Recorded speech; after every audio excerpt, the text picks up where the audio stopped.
E se você tivesse nascido 5 décadas atrás, nos anos 70? Quem viveu naquela época sabe muito bem como as coisas eram diferentes em termos de cultura e tecnologia. Afinal, não havia internet e ter telefone e televisão era algo luxuoso, coisa de gente rica. Mas se você não é dessa geração, vai descobrir como seus avós ou seus pais viviam no início dos anos 70. Os anos 70 começou com a conquista da Copa do Mundo de futebol e o Brasil se tornou tricampeão mundial. O movimento hippie, que iniciou ainda nos anos 60 nos Estados Unidos, também chegou ao Brasil nos anos 70, trazendo mais esperança aos jovens que sonhavam com uma vida e uma sociedade mais justa e livre.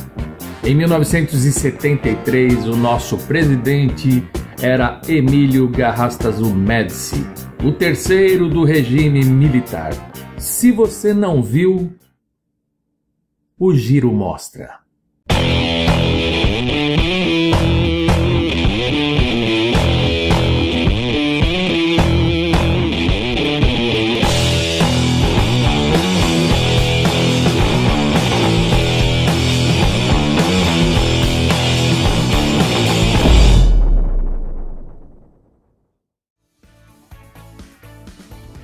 Moeda e poder de compra.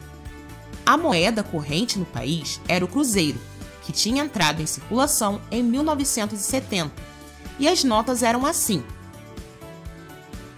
Em maio de 73, o salário mínimo foi estipulado para o valor de 312 cruzeiros.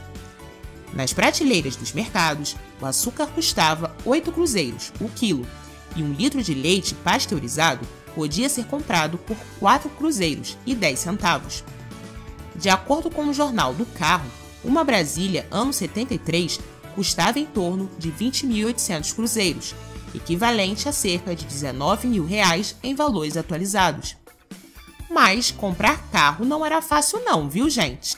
Não havia financiamento para isso, e você só compraria um carro se tivesse o dinheiro vivo, ali na hora. E por falar em carro, ter telefone em casa era literalmente coisa de gente muito rica. Uma linha telefônica residencial poderia custar o preço de um carro zero. Escola há 50 anos.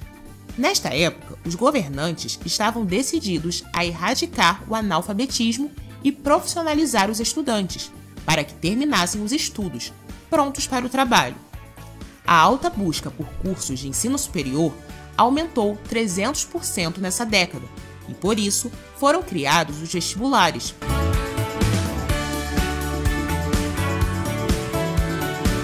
O ensino básico no Brasil se dividia em 2 categorias: o primeiro grau, que corresponde ao ensino fundamental, e o segundo grau, o mesmo que o ensino médio atual. Não existia pré-escola. A educação escolar começava de 6 para 7 anos, mas não era obrigatório.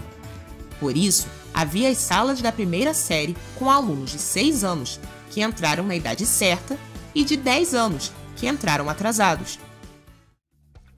Carros, motos e bikes.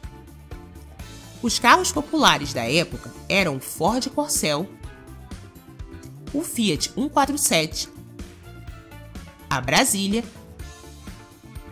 e o sempre na moda Fusca. Um dos carros mais caros do país era o Landau versão Galaxy, usado por gente muito rica e políticos famosos.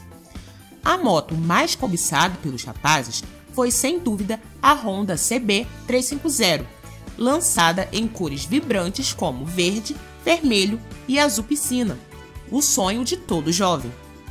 Mas se você é amante do pedal, poderia ser dono de uma belezura dessas, a Monarch barra circular, que foi a febre da época.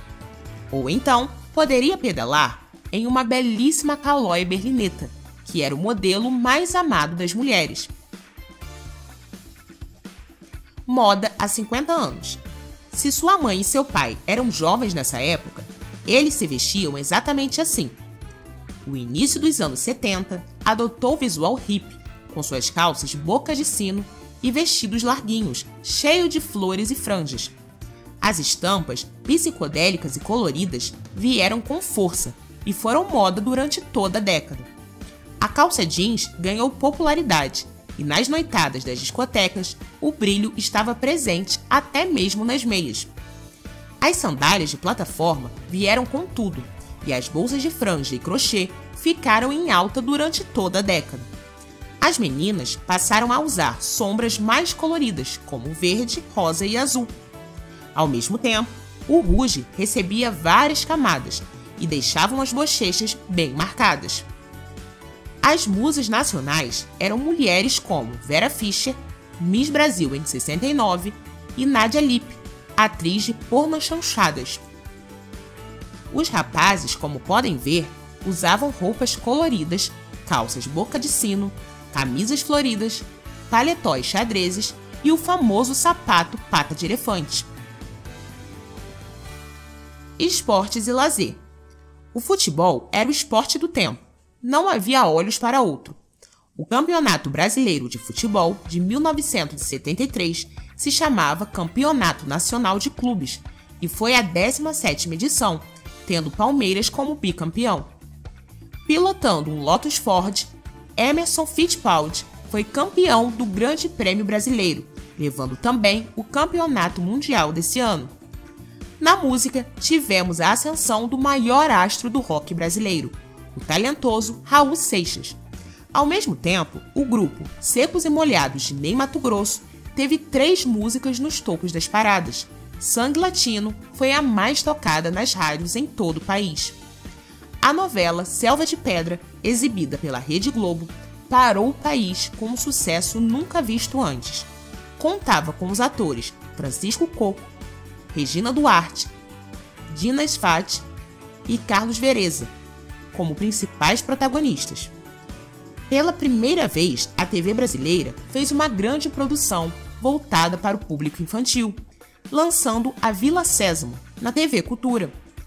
O programa foi um marco da televisão brasileira, carregando um sucesso esplendoroso por vários anos à frente. Tragédias. Em 1972 e em 1974, tivemos 2 grandes incêndios no país.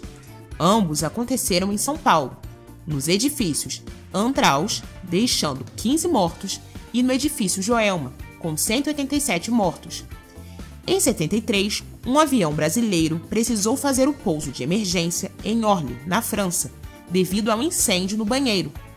O acidente da Varig deixou 123 mortos. Entre os 11 sobreviventes, apenas um era passageiro. O sobrevivente brasileiro com 21 anos à época ainda está vivo e se chama Ricardo Trajano. Que tal? Acha que teria sido bom viver há 50 anos? Deixe um comentário.